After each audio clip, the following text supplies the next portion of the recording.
काले पत्थरों की धड़कन, धुएं में लिपटी मेहनत और जमीन के नीचे छुपा देश की तरक्की का ईंधन, यही है धनबाद। एक ऐसा शहर जो सिर्फ नक्शे पर नहीं बल्कि भारत की औद्योगिक आत्मा में गहराई तक धंसा हुआ है, जिसे दुनिया coal capital of India, black city और ब्लैक डायमंड सिटी जैसे नामों से जानती है। कोयले की इस राजधानी की कहानी सिर्फ खदानों तक सीमित नहीं है। इसमें इतिहास, संघर्ष, संस्कृति, राजनीति, मजदूर आंदोलन और सिनेमा तक सब कुछ शामिल है। धनबाद झारखंड राज्य में स्थित वो शहर है जिसने भारत के औद्योगिक विकास को दशकों तक ऊर्जा दी। यहाँ की कोयला खदानों से निकला कोयला देश के कोने कोने में पहुंचा और बड़े बड़े उद्योग, फैक्ट्री, बिजली संयंत्र और स्टील प्लांट्स की धड़कन बना। यही वजह है कि धनबाद को काले हीरे की खान कहा जाता है। समय के साथ ये शहर सिर्फ खनन के लिए ही नहीं बल्कि अपनी पहचान, अपनी कहानियों और अपनी हकीकत के लिए भी मशहूर होता चला गया। खासकर साल 2012 के आसपास, जब गैंग्स ऑफ वासेपुर जैसी फिल्म ने धनबाद को एक बार फिर राष्ट्रीय और अंतर्राष्ट्रीय मंच पर ला खड़ा किया। ये फिल्म पूरी तरह कल्पना नहीं थी। इसमें कोयला नगरी से जुड़ी कई सच्ची घटनाएं, माफिया संस्कृति और सामाजिक यथार्थ से प्रेरित थी। इसकी झलक आज भी कहीं ना कहीं आपको धनबाद में देखने को मिलेगी।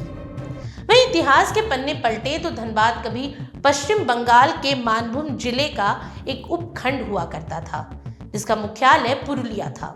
1833 से लेकर 1956 तक धनबाद मानभूम के अधीन रहा और 24 अक्टूबर 1956 को तत्कालीन ICS अधिकारी मिस्टर टुली की पहल पर एक ऐतिहासिक अधिसूचना जारी हुई, जिसके बाद कई प्रखंडों को मिलाकर धनबाद को एक अलग जिला बनाया गया।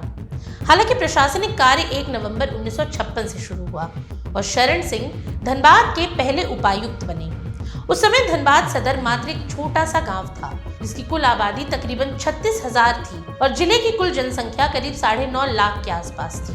लगभग 2086 वर्ग किलोमीटर में फैला ये जिला झरिया, कतरास, नवागढ़, बरोरा, रामनगरगढ़ जैसे ऐतिहासिक इलाकों को समेटे हुए है। झरिया, जिसे कभी काले हीरे और राजाओं की नगरी कहा जाता था, आज भी अपने अथाह कोकिंग कोल भंडार के कारण देश विदेश में जाना जाता है।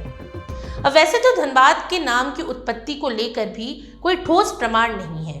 हालांकि कुछ मान्यताओं के अनुसार ये क्षेत्र कभी वैध धान की खेती के लिए प्रसिद्ध था, जबकि अन्य मतों में कहा जाता है कि धन नामक कोलारियन आदिवासी समुदाय के कारण स्थान का नाम धनबाद पड़ा।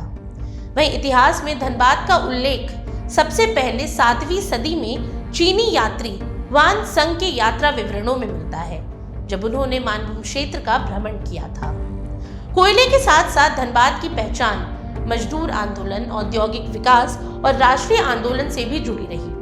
1971 के पहले यहाँ की कोयला खदानें निजी स्वामित्व में थी, लेकिन प्रधानमंत्री इंदिरा गांधी ने ऐतिहासिक निर्णय लेते हुए सभी कोयला खदानों का राष्ट्रीयकरण कर दिया।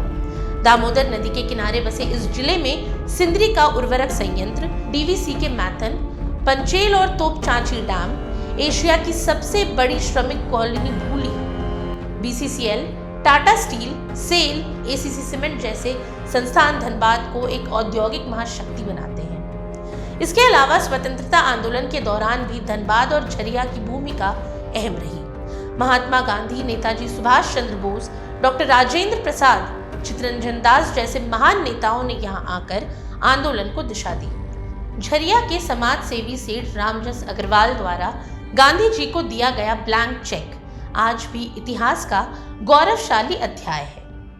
अब देखिए, धनबाद को सिर्फ कोयले का शहर कहना गलत होगा। ये संघर्ष की आग में तपे मजदूरों का शहर है। ये इतिहास और वर्तमान के संगम की भूमि है।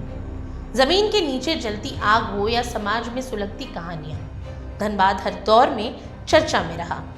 यही वजह है कि धनबाद को समझना दरअसल भारत की औद्योगिक यात्रा और सामाजिक यथार्थ को समझना है। काले धुएं के बीच चमकता ये शहर आज भी देश की तरक्की का ईंधन बना हुआ है और आगे भी बना रहेगा। आज के लिए इतना ही। ये सामग्री आपके लिए जुटाई थी उर्वशी शेखर ने और वीडियो संयोजन किया था राहुल कुमार ने। ये वीडियो आपको कैसा लगा हमें कमेंट सेक्शन में ज़रूर बताएं और ऐसी तमाम रोचक जानकारियों के लिए बने रहिए स्वराज पोस्ट झारखंड के साथ। और अब तक अगर आपने हमारे YouTube चैनल को सब्सक्राइब नहीं किया तो अभी जाकर करें और फेसबुक पर हमारे पेज को लाइक और फॉलो करना ना भूलें।